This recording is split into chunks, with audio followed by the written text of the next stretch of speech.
শালায় সারাদিন একটা মক্কেল পাইলাম না। শালায় আজকে যদি একটা মক্কেল না ফাঁসাইতে পারি তাহলে রাইতের বেলা জ্বালাই মেলা কেমনে করুন। ওই যে একটা মক্কেল দেখা যায়, দেখি তো মক্কেলটা ফাঁসানো যায়নি, আমার আশেপাশে কেউ আসেনি। আচ্ছা তুমি আঙ্গো বাইতে আইছো।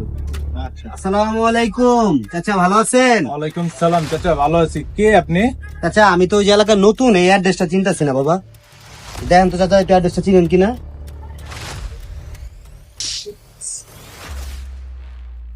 চাচা ভালো আছেন? জি চাচা। এই যে মোবাইলটা ঢুকালেন, মোবাইলটা দেন দি, টাকা ঢুকা আসেনি বাবা, হ্যাঁ দেন দি তাড়াতাড়ি দেন। আর কিছু আছে বাবা আপনার লগে?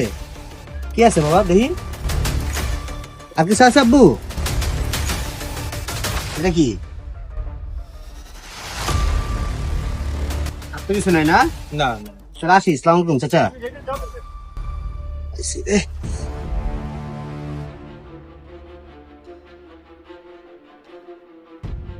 হায় আল্লাহ, আমার টাকা মোবাইল সব লয়ে গেছে আল্লাহ।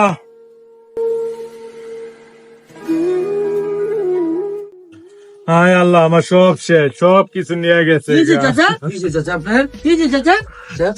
একটা লোক আইয়া আমার একটা কাগজ দেখাইয়া আমার তো সব কিছু লয়ে গেছে গা।